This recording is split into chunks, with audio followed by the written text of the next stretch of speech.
শুভ সন্ধ্যা প্রিয় দর্শক, সারাদিনের দেশ বিদেশের তাজা 10টি খবর নিয়ে হাজির হয়েছি আমি মারুফা খাতুন।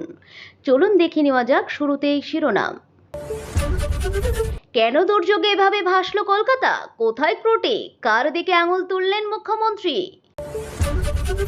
দিল্লি বিমানবন্দরে হুলস্থুল, বিমানের চাকার মধ্যে আফগান কিশোর, তারপর যা হলো। নন্দীগ্রামে নিশিকান্ত খুনে ফের রাজনীতির পারদ চলল, আঙুল কার দিকে? রক্ষা করো জব কার্ড, আদায় করো কাজের অধিকার, এই স্লোগানকে সামনে রেখে চন্দ্রকোনা রোডে মিছিল করে বিডিও অফিস চলো অভিযান সিপিআইএম এর। দুর্যোগের উপর নজর রাখতে কন্ট্রোল রুম খুলল নবান্ন, সমস্যায় পড়লে যোগাযোগের জন্য দেওয়া হলো টোল ফ্রি নাম্বার। ফের দুর্যোগ, জারি হলো হলুদ সতর্কতা, বজ্রবিদ্যুৎ সহ ভারী বৃষ্টির পূর্বাভাস আলিপুর আবহাওয়া দপ্তরের। আসছি বিস্তারিত খবরে। নিত্য নতুন খবরের আপডেট পেতে সঙ্গে থাকুন। কেন দুর্যোগে এভাবে ভাসল কলকাতা? কোথায় ত্রুটি? কার দিকে আঙুল তুললেন মুখ্যমন্ত্রী? পুজোর মুখে দুর্যোগ, রাতভর নিম্নচাপের বৃষ্টিতে জলমগ্ন কলকাতা। অধিকাংশ রাস্তায় জল জমে দুর্ভোগ, উত্তর থেকে দক্ষিণ জলযন্ত্রণায় নাজেহাল শহরবাসী। এমন ভয়ঙ্কর দুর্যোগের অভিজ্ঞতা বহুদিন হয়নি এই শহরবাসীর। এই বিপদের শেষ কোথায় বুঝে উঠতে পারছে না মানুষ, সকলেই তাকিয়ে সরকারের দিকে। মুখ্যমন্ত্রী জানালেন, এই ধরনের বৃষ্টি প্রায় কোনো দিনও হয়নি, এটা একেবারে অস্বাভাবিক বৃষ্টি হয়েছে। উত্তরাখণ্ড, দেহরাদুন, দিল্লি, মুম্বাই সব জায়গায় ভয়ঙ্কর চিত্র দেখা গিয়েছে। যখন বৃষ্টিটা হচ্ছে তখন আটকানো যাচ্ছে না, প্রকৃতির বাঁধ ভেঙে যাচ্ছে। ক্লাউড বাস্ট হয়েছে, কলকাতা, হাওড়া, হুগলিতে এফেক্ট হয়েছে, কলকাতার সব থেকে বেশি এফেক্ট হয়েছে।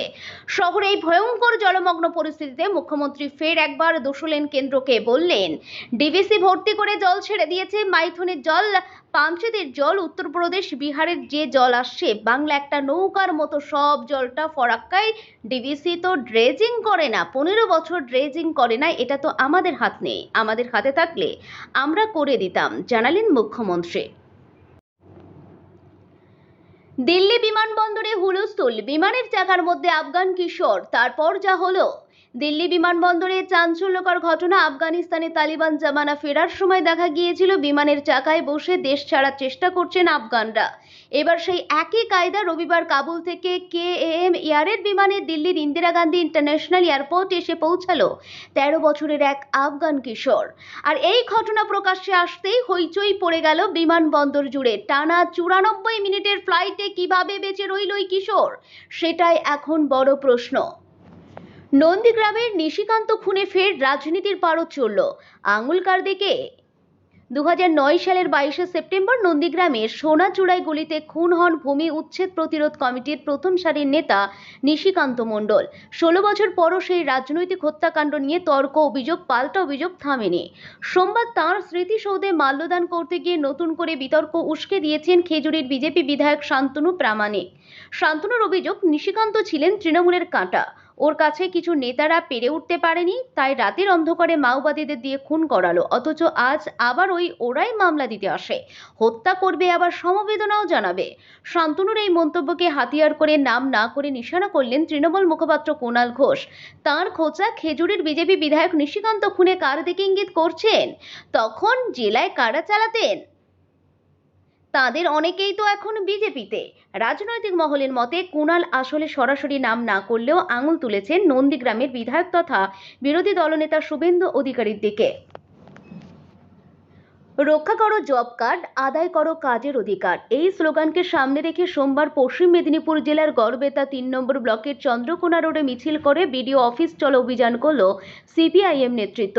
এদিন চন্দ্রকোনা রোড সিপিআইএম দলীয় কার্যালয় থেকে এই মিছিল বেরিয়ে গোটা শহর পরিক্রমা করার পর অবশেষে বিডিও অফিসের সামনে বিক্ষোভ প্রদর্শন করে সিপিআইএম নেতৃত্ব। এই দাবি সহ এই দিন 100 দিনের কাজ চালু করতে হবে, আবাস যোজনার সমস্ত উপভোক্তাদের বাড়ি তৈরির কাজ শেষ করতে হবে, রাসায়নিক সারের কালোবাজারি বন্ধ করতে হবে, এই দাবিগুলি তুলে ধরা হয়।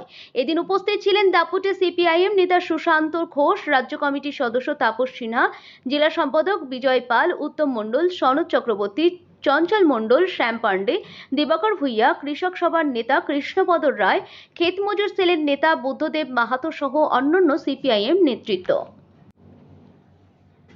দুর্যোগের উপর নজর রাখতে কন্ট্রোল রুম খুলল নবান্ন। সমস্যায় পড়লে যোগাযোগের জন্য দেওয়া হলো টোল ফ্রি নাম্বার। প্রাকৃতিক দুর্যোগের কারণে কলকাতা বিপর্যস্ত। রাতভর নজিরবিহীন বৃষ্টির কারণে শহরের বিভিন্ন জায়গা জলমগ্ন, জনজীবন ব্যাহত। মঙ্গলবার সাধারণ মানুষকে বাড়ি থেকে না বেরোনোর পরামর্শ দিয়েছেন মুখ্যমন্ত্রী মমতা বন্দ্যোপাধ্যায় এবং কলকাতার মেয়র ফিরহাদ হাকিম। নানা সমস্যার সম্মুখীন হচ্ছেন কলকাতার মানুষজন। সে কথা মাথায় রেখে নবান্নের তরফে কন্ট্রোল রুম খোলা হয়েছে। যে কোনো অসুবিধায় যোগাযোগ করা যাবে ওই নম্বরে। শুধু কলকাতা নয়, রাজ্যের যে কোনো প্রান্ত থেকে দুর্যোগের কারণে সমস্যায় পড়লে যোগাযোগ করা যাবে এই কন্ট্রোল রুমে। ফের দুর্যোগ, জারি হলুদ সতর্কতা। বজ্রবিদ্যুৎ সহ ভারী বৃষ্টির পূর্বাভাস আলিপুর আবহাওয়া দপ্তরের। আলিপুর আবহাওয়া দপ্তর আজ হলুদ সতর্কতা জারি করেছে। হুগলি, হাওড়া, কলকাতা, উত্তর চব্বিশ পরগনা, দক্ষিণ চব্বিশ পরগনা এবং পূর্ব বর্ধমান জেলায় বজ্রবিদ্যুৎ সহ বৃষ্টি হওয়ার সম্ভাবনা রয়েছে। আগামী 3 দিন দক্ষিণবঙ্গে ভারী বৃষ্টি হতে পারে, সঙ্গে বজ্রপাত ও ঝোড়ো হাওয়া। আজকের খবর এখানেই শেষ করছি। সকলেই সুস্থ থাকুন, ভালো থাকুন, শুভরাত্রি।